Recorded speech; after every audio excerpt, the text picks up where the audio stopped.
कक्षा 10 के देखिए सभी विद्यार्थियों, जैसा कि आप सभी जानते हैं कि आप सभी की त्रैमासिक परीक्षाएं नज़दीक आ रही है।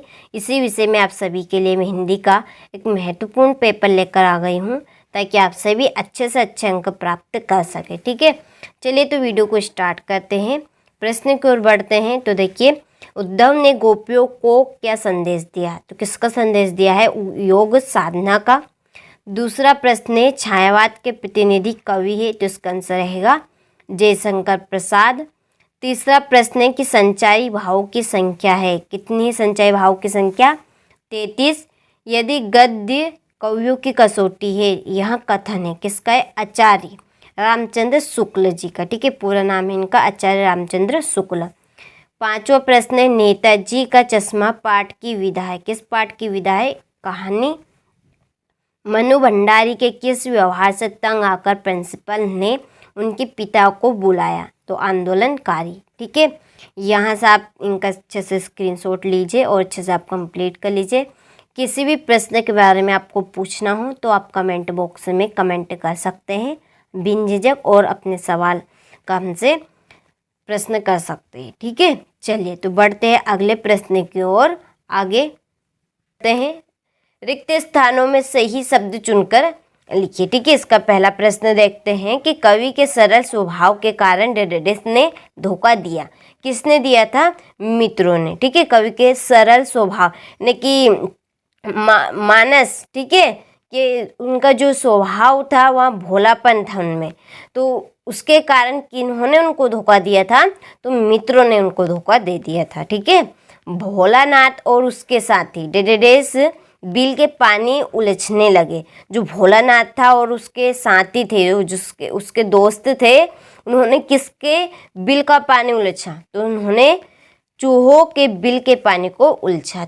ठीक है, इसके बाद में मनु भंडारी का जन्म मध्य प्रदेश के डेडेस गांव में हुआ। कौन से गांव में हुआ है? भानपुरा गांव में। छंद डेडेस प्रकार के होते हैं? 2 प्रकार के। सूर्य की भक्ति डेडेस भाव के, जो सूरदास जी है उनकी जो भक्ति है वह किस भाव की मानी गई है? तो वह है शाक्य भाव की। ठीक है, इसके बाद में छठा प्रश्न कि बाल गोविंद भक्त डेडेस के ही गीतों को गाते और उन्हीं के आदर्शों पर चलते थे। किनके? कबीरदास जी के, ना कि रहीमदास जी के। ठीक है, इसका आंसर रहेगा कबीरदास जी। चलिए तो यहाँ से आप इन प्रश्नों का स्क्रीनशॉट ले लीजिए और अच्छे से इनको कंप्लीट कर लीजिए।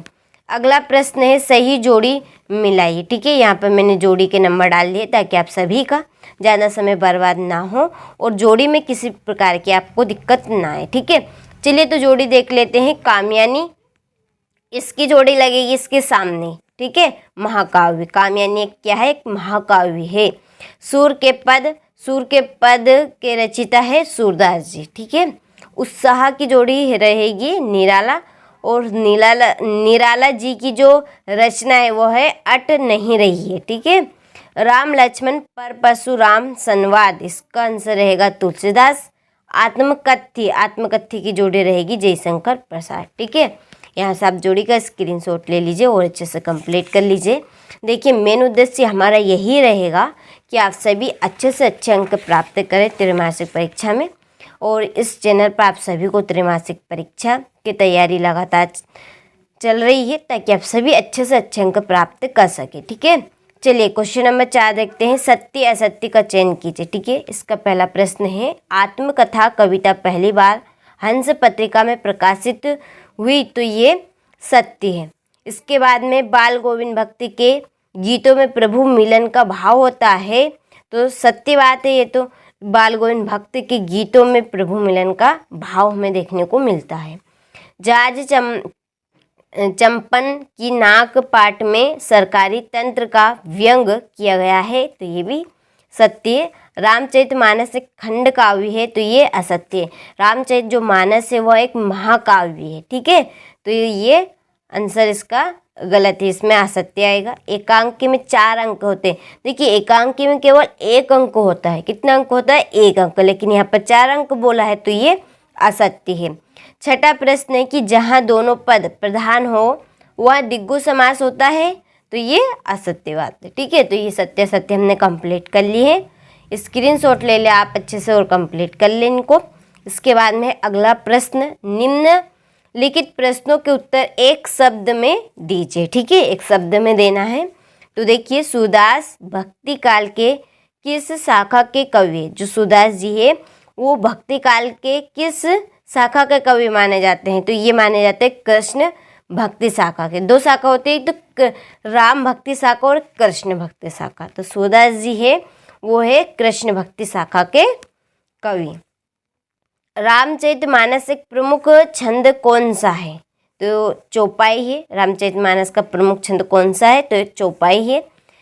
आधुनिक हिंदी गद्य का विकास किस युग से प्रारंभ हुआ? भारतेंदु युग से हुआ है।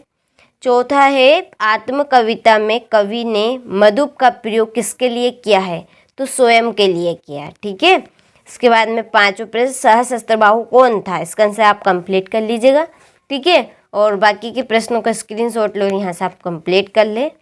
चलिए अगले प्रश्न की ओर बढ़ते हैं कि रीतिकाल का समय कब से कब तक माना गया?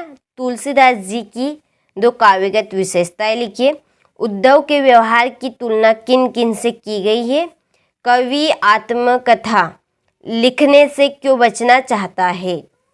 ठीक है, महाकाव्य और खंडकाव्य में कोई दो अंतर लिखिए। इसके बाद में 11वां प्रश्न, अति संयुक्त अलंकार की परिभाषा उदाहरण सहित लिखिए। नाटक किसे कहते हैं? स्वयं प्रकाश की दो रचनाओं के नाम लिखिए।